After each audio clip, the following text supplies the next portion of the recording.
Well, good morning. Morning. I've got a visitor to Idaho I want to introduce to everybody. I know nobody in the room knows who he is. You're supposed to laugh at that point in time. But, I'm delighted to have Governor DeSantis here. We had a visit with a pretty good chunk of the Idaho legislature this morning, had a robust discussion about what we're doing here in Idaho.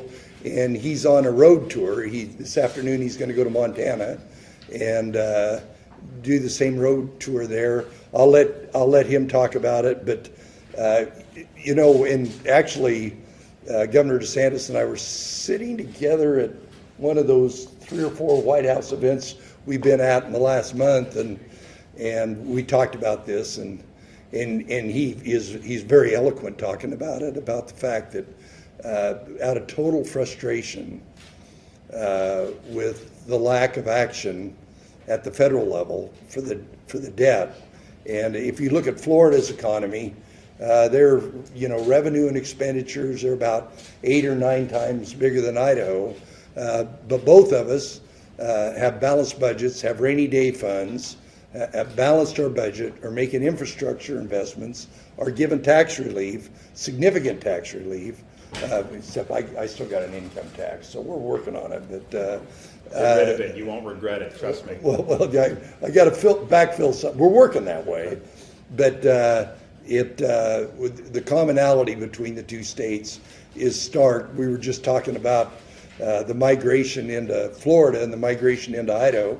I'm a little closer to Oregon, Washington, California than Governor DeSantis is, but those fundamentals that I know are important to the people of Idaho are the fundamentals that Governor DeSantis has. In fact, one of the things Republican governors are all, we've all been about government efficiency. Governor DeSantis he's even working on a package to get DOGE down to the local level. We haven't done that here. Granted, we urge them and cajole them and try and get them to be more efficient, but I'll be very interested to see that. So with that, Governor. Okay, thank you.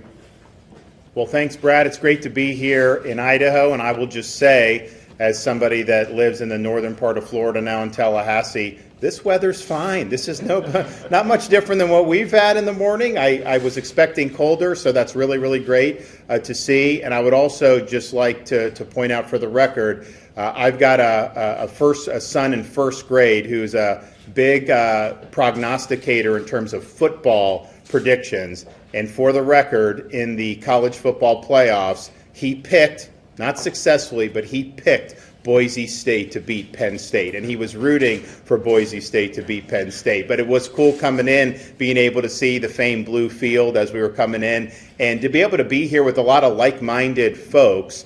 I used to say, until someone corrected me, that Florida, since I became governor, has led the nation in economic growth. And a lot of it is because we're comparing New York, California, Illinois, some of those states. And someone said, actually, Idaho has grown a little bit more than Florida over that. So Idaho has had the most GDP growth since 2019. Florida, a close second. And if you look at a lot of the policies that have been done in Idaho, there's a lot of commonality with Florida, universal school choice. They just enacted the death penalty for pedophiles, which we did a couple years ago, and we're eventually going to get the U.S. Supreme Court to reverse a bad decision it made in Kennedy versus Louisiana. They've done great things in the legislature on medical freedom. So I think that there's a lot of really good stuff happening in Idaho. And what brings me here today is I've been a supporter of a long time to make some changes to how Congress operates, particularly how they're spending our money.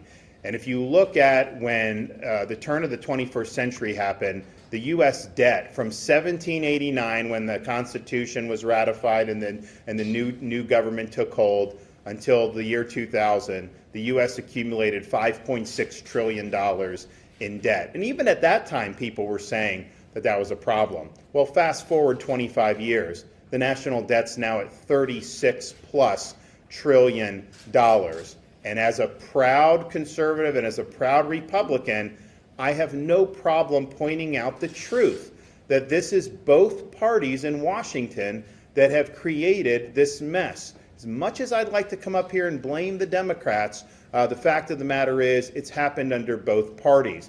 The budget that was just passed in the U.S. House of Representatives by the Republicans forecasts the debt to be, in the year 2035, $56 trillion. At what point is this just going to break our country?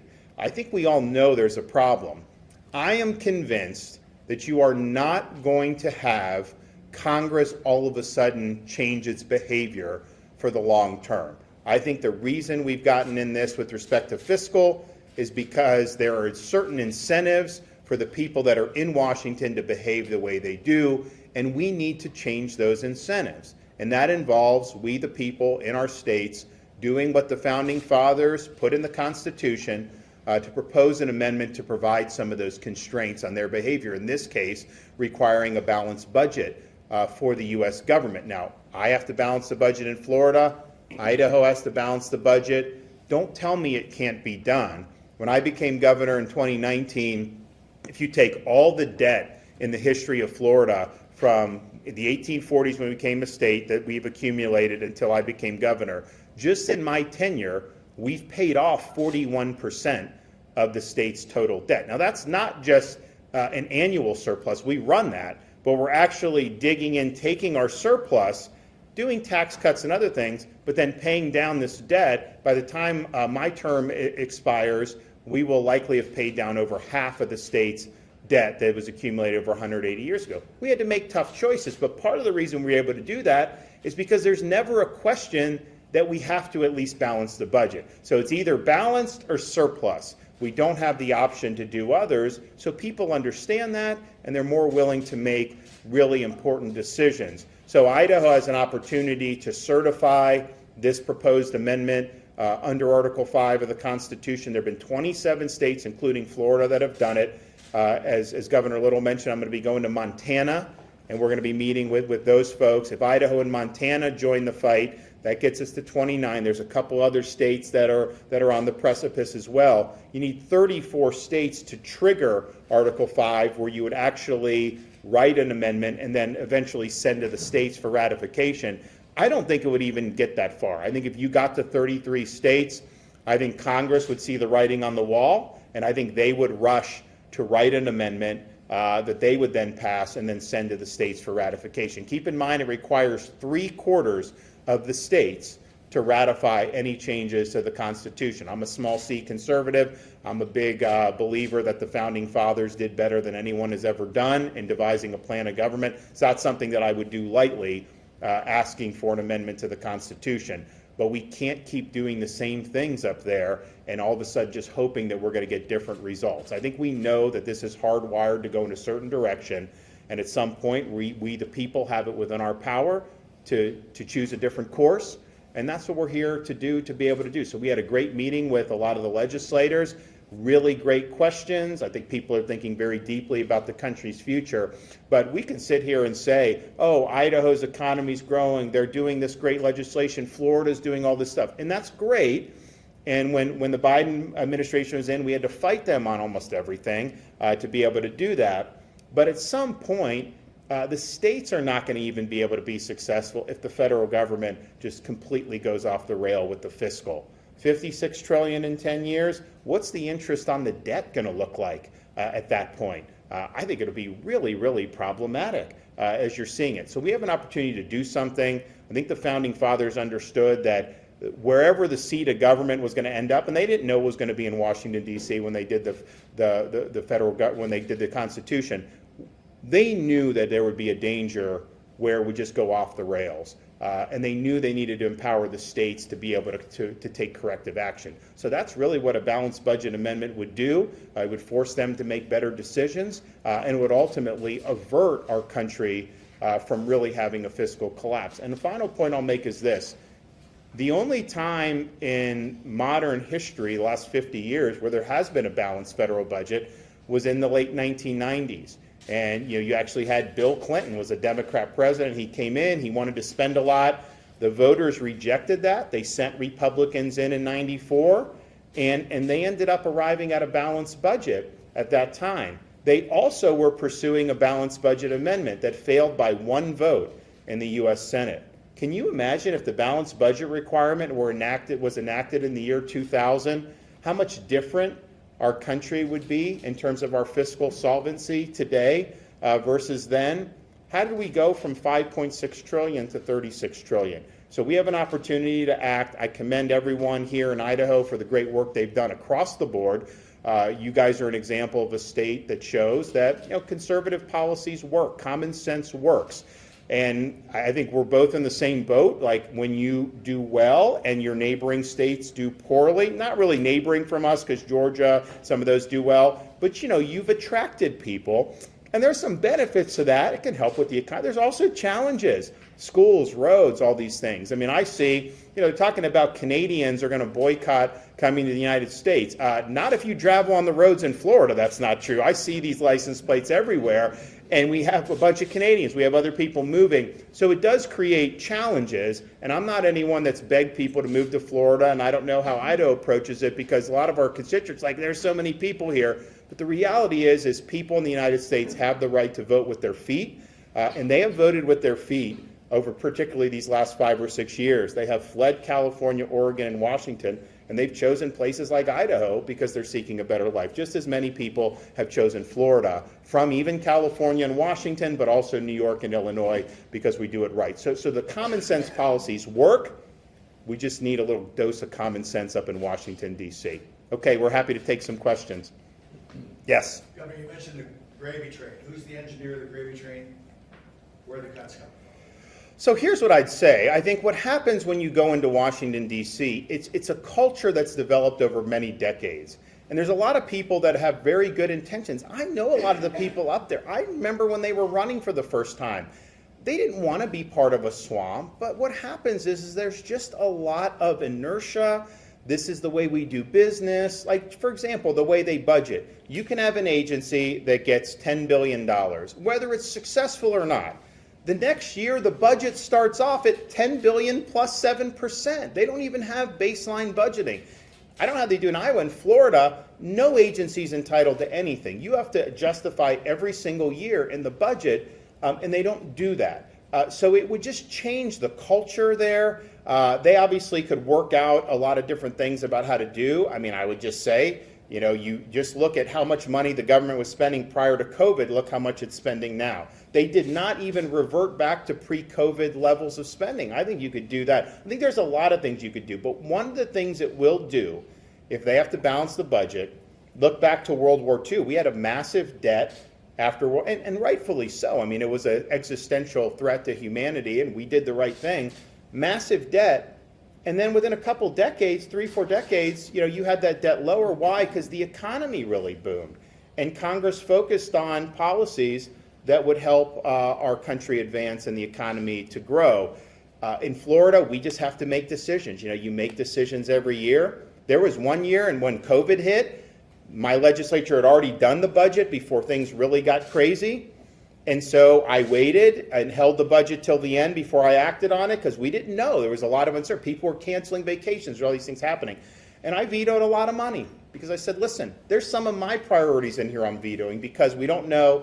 We got to, and it turned out we did very well because we were open and the economy boomed and all that. One year I had to veto 3% of the entire budget because it just wasn't the right thing to do for the state. So folks will be able to make those determinations. The people will be able to elect people on certain platforms to be able to work that out. But we have to say that Congress cannot just keep charging to the credit card indefinitely. We're spending more than $1 trillion a year, which is more than we spend on military, to just pay interest on the debt.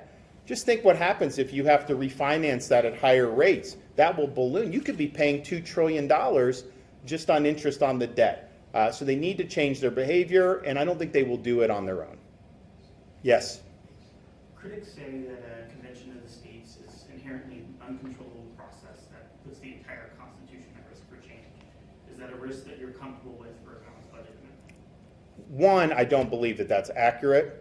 Just think, the Founding Fathers put Article 5 in for a reason. Why would they, one, have put a mechanism to undo what they worked so hard in Philadelphia to create? No, they understood that there'd be a time where the governing class was just insulated from the best interests of the country, and that you would need to have some constitutional reform that didn't require the people or the states to go through that same governing class. And I would remind people, the Constitution was created by the states, and the federal government was created by the states, not the other way around. Second, I don't think it will actually come to that, because I really believe history has shown once there's momentum behind this, Congress sees the writing on the wall. I do think they would write an amendment and send it to the states for ratification, because they want to be able to control that amendment. And I think states like Idaho and Florida, if it's a good amendment, will be happy to ratify. If they play games with it, I'm not going to amend the Constitution lightly. So I think you're going to do that. And I fully expect it to happen. But let's just say you get 34 and you trigger it. I can tell you in Florida, when we did our convention call for this amendment, we have limitations on what the delegates can do. I, as governor, can recall people. I mean, just think about it. If someone in one of our states got up and for a balanced budget amendment convention and they said, well, we really want to look at reining in the Second Amendment, I would have those people on the plane to Tallahassee before they could even get those words out of their mouth. It would not happen. We've even put criminal penalties in for delegates that go wayward. So I don't think that there's a real risk of that, because you can take appropriate action to ensure that the subject matter at hand is what is debated. But even if somehow all that didn't work out, you need 38 states to ratify any changes to the Constitution. Is there anybody believing, with the majority of states in this country being red states, that you would see things like the Second Amendment or some of these things that would be whittled away? There is no way that can pass muster. The only reason I'm a supporter of balanced budget amendment, I'm also a supporter of term limits through this route, but both of those have strong support from the public, because people understand that the trajectory is bad fiscally. They also understand Congress should be limited to terms. So there's different reasons to do it, but there's no way any of that stuff could get 38 states to ratify. So I don't think it will come to even going it. I do think Congress will pass one. Even if you did, there's plenty of ways where you can offer protections to make sure that they're focusing on the task at hand. And keep in mind, when the founders did the original convention in 1787 in Philly, they did it in secret. They met to revise and extend the articles. They went. There was no media. There was no anything. Obviously, different era in terms of digital. There wasn't any of that. But they didn't even have anybody who could write an article and put out a pamphlet. That would not fly nowadays. I mean, obviously, this would be publicly broadcast and everyone would be able to see. It's not like you're just going to go into some convention and burrow in there and no one know what you're doing. So I don't think it's a real risk. And I think the people that say somehow the whole thing would melt down, they're basically saying that the Founding Fathers were wrong to give the people in the states an ability to restrain the federal Congress. And I don't think they were wrong to do that. I think they understood Congress could be the problem. We met with the legislators earlier, and so you hear a lot of talk about the debt and the fiscal, obviously, as a big problem. You also hear a lot of talk, and I totally agree with this, and I know most of the people in Idaho do, about the growth of the bureaucracy and the administrative state, and how can a bureaucrat be spending tax dollars through USAID to promote transgenderism in Bangladesh? Like, how is that something that could ever be thought of as appropriate? People say it. Even the courts, how judges are issuing these nationwide injunctions to restrain the president from doing really core Article 2 responsibilities, in this case, transporting illegal alien gang members back to their country of origin, or at least El Salvador as a holding area. All of those problems, the root is the fecklessness of the modern Congress. Congress has the power of the purse. They don't have to do continuing resolutions that empower the bureaucracy. They could use the power of the purse to restrain the bureaucracy. They haven't been willing to do it. Congress can limit the jurisdiction of the federal courts. They have plenary authority to do that in the Constitution. They don't do that. I know that they'll complain about when courts do this, but they don't take the action necessary. And then, of course, they've chosen to pile on the debt. So I just think Congress, as an institution, particularly over the last 20 years, has really gone off the rails, and I think the founders understood there would be need for the states to step in and offer some reforms. To that point, all those concerns, I've been here for a while, gone across my mind, but the absolute desperate nature and the magnitude of it. You know, the minimal risk of what happens if it goes to there. We don't even think we'll get to 34 votes. We think things are gonna happen. There's all those sidebars, all those guardrails we can put on those. But then what's the alternative? Do we want our federal debt to go to $70 trillion and consume all of the capital and basically burden our children, great-grandchildren, and great-great-grandchildren? I think there is no other usable option, and our forefathers put it in the Constitution for a reason. And also, I made the point earlier, it's like, let's just say something popped out that was like really, really bad. Literally, it would take us an afternoon. Like, I could call Brad, I could call GN40, I'd call Kemp, I can call these governors and say, this is bad. We'd put out a thing saying, you know, with our legislative leader saying no, and it would die. Like, immediately, we would be able to rally 13 states. So I think the risk is so infinitesimally small compared to what Governor Little points out, the big risk of continuing on our current course and what that means for the country. Governor, when you spoke to Idaho lawmakers this morning, what type of conversation did you have? Did you feel you convinced people in the room that might have been critics at the beginning of the day? I'm not sure about that, but I think the questions were excellent. I mean, these are clearly legislators that are thinking very deeply, not just about the issues confronting Idaho, but the future of the country. And, you know, I think we're in similar boats, just like our states have had success. That's great. But we're all Americans here, and we want the country to succeed. And I've got I have a 4, 6, and an 8-year-old at home. I know most of the legislators have kids and grandkids. You start thinking about, what does that future look like 20 years from? What are we going to be, 75 trillion in debt? How do you square this circle?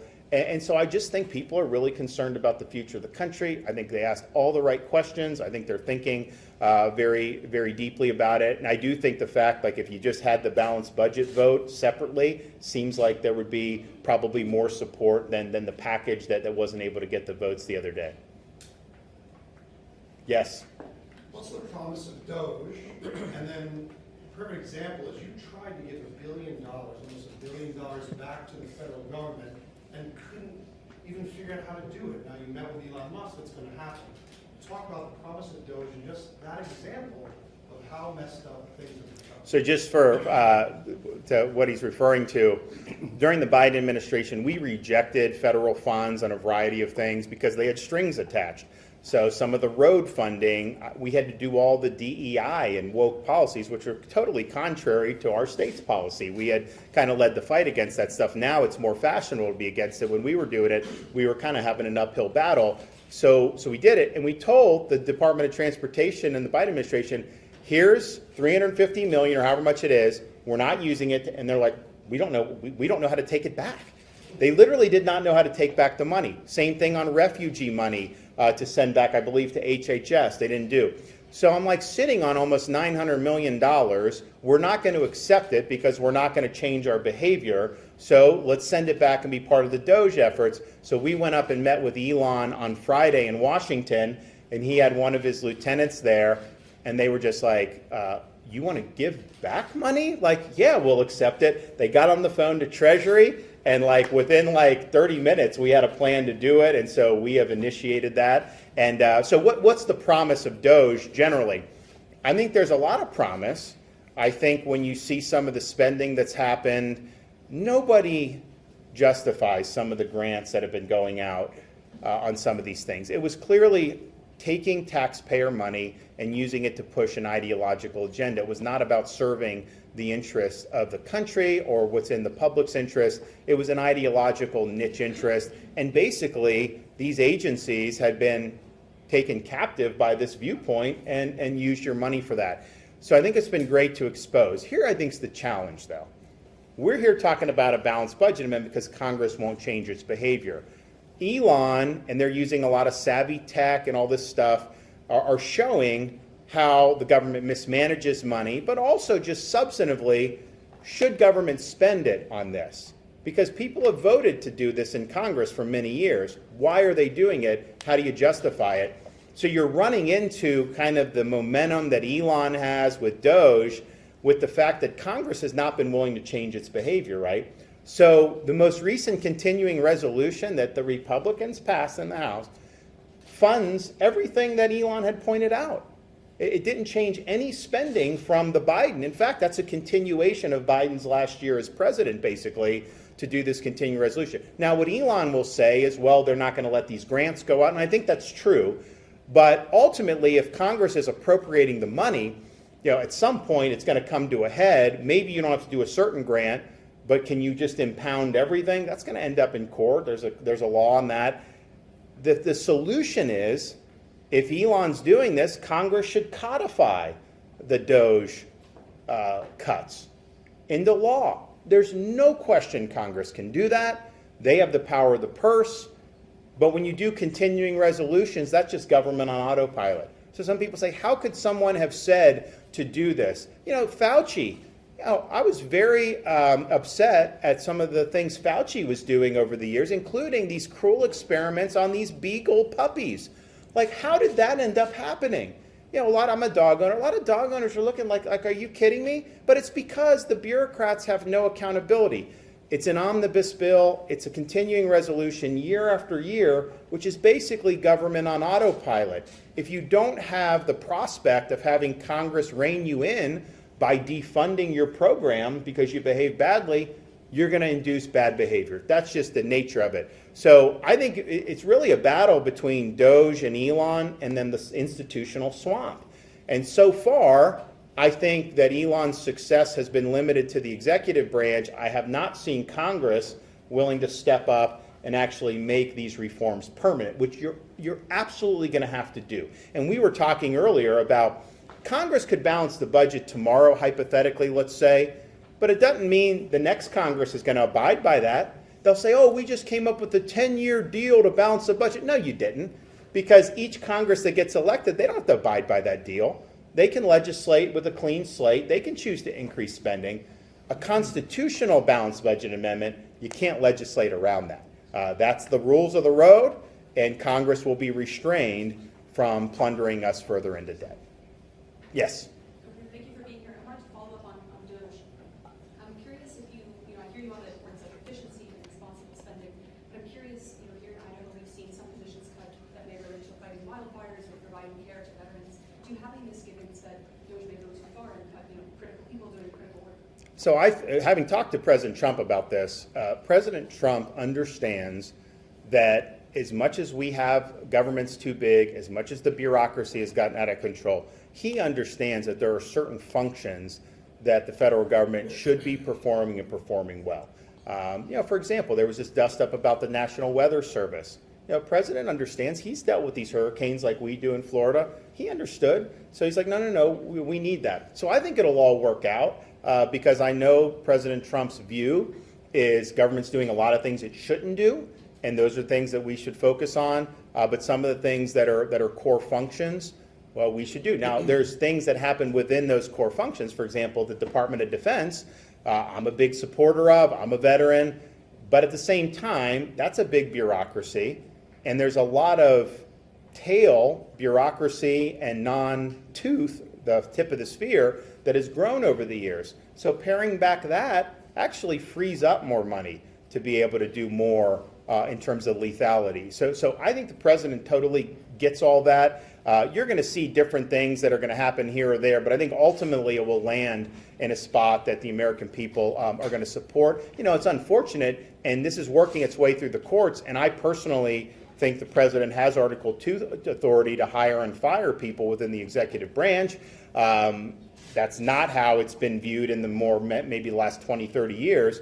But you end up in this kind of weird situation where probationary employees, even if they're really good, they can be laid off, but someone who's been there, who has tenure or whatever the protections, even if they're not good employees, it's much harder to get rid of them. I don't think that makes sense, but I think they're working through a lot of this stuff in the courts, and I think you're going to end up seeing this land in a very, very good spot. There are things that, as we have the lowest number of state employees per capita in America in Florida, and while we're proud of that, we also have invested strongly in disaster response and emergency management. We've invested strongly in law enforcement. We've invested strongly in education. We've invested strongly in conservation. And I'm doing the biggest environmental restoration in the world with the Everglades. So we've really focused on things that really matter, and I think that's President Trump's view as well. So some of the stuff, I know there's a blip here, blip there. Some of the stuff, I think, quite frankly, is not presented accurately by some of the outlets. But that being said, I do think it'll land in a really good spot. Yes. Governor, I don't think you can find anybody who's going to disagree with balancing the budget. We have to do it as families, right? But why are so many people freaked out, so concerned about the entitlements, Social Security, Medicaid, Medicare, unemployment insurance? They feel that there's going to be a day soon they're going to go out to the mailbox and their Social Security checks not. Yeah, so Florida, we have a few people on Social Security in Florida. They'll do this. This is like some of the people. It's this political rhetoric. They will say Florida is a not a donor state. They're a recipient state. And they count Social Security benefits. But, my seniors, if they move to Alabama, the check would, it's not like that money's going to the state government. It's just the fact that it's going to people who now live in Florida who've earned those benefits. I feel very confident, certainly with President Trump, that they're going to be honoring the benefits that seniors have. Unfortunately, a lot of seniors live check to check, basically. We do have some wealthy seniors that don't need Social Security, quote unquote. But even a lot of our middle-class seniors in this era of inflation, for them not to have Social Security checks, so they may miss a payment. And in Florida, we're now having to go to the voters, most likely in 26, to reform our property taxes, which is done at the local level, not at the state level. But we have elderly who bought a home in South Florida, let's say, for $200,000 30 years ago, and now it's being assessed at $1.5 million. Well, even though we have some protections against property tax, how are they going to come up with more and more money every year? So we're going to rein that in as well. So when you talk about elderly on fixed income, it's a really significant issue. I know the president very much is sympathetic to that. I don't think Social Security is as much of the problem as some of the other, particularly the discretionary, the way some of the medical is done, although we're going to do, of course, Medicare for seniors. And Elon's going to get to this. There is a lot. I mean, when you have hundreds of billions of dollars in improper payments, I mean, that should not be happening. And I don't think it will happen once you have kind of DOGE get in there and do that.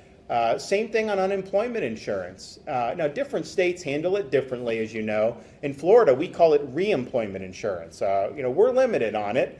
We don't view it as a way of life. We view it as temporary. Our economy's been good, so people have ability to get jobs. But if you look at the amount of fraud in unemployment insurance, it's been incredible, especially since COVID. So we volunteered with the DOGE team to kind of get them in our unemployment system. And even though we've worked hard to police it, and I think you'll see much different in Florida compared to like California, where there were tens of billions in fraud, we know that there's issues there. Like, for example, you are not allowed to have any of these benefits if you're in this country illegally. But are they using fake Social Security numbers? I know DOGE thinks that that's a big deal. So you're going to see, I think, some serious overhaul of how the unemployment insurance system is worked. Clearly, there's a role for that, but it's not for people to just dip into abuse. And so finally, we're taking a look at all these things, and I think it's going to be really, really positive. But if you just go back to 2019 levels of just the discretionary budget, forget about Social Security, just the discretionary budget, pre-COVID, when we were still kind of spending a lot of money, if you just kept it there and froze it for 5 years, you would save massive amounts of money right there. And I think what really kills us is that you have amount of spending, and then that's the baseline that never goes below that, no matter how effective or ineffective these programs are. The balanced budget amendment or requirement, that's going to cause them to totally overhaul the way they do budgets. So I really appreciate being here. I want to thank the governor, lieutenant governor, thank the legislators for really leaning in on this. What we don't want is to wake up 10, 15 years from now, us being some major financial crash because of interest rates and the debt and everything, and say, man, we could have done something in the States to avert this, and we chose not to do it. No, we see the problem. We've seen the trend lines. We're not just going to sit back and just hope that Congress changes its behavior. We, the people, have it within our power to make Congress change its behavior. Thank you.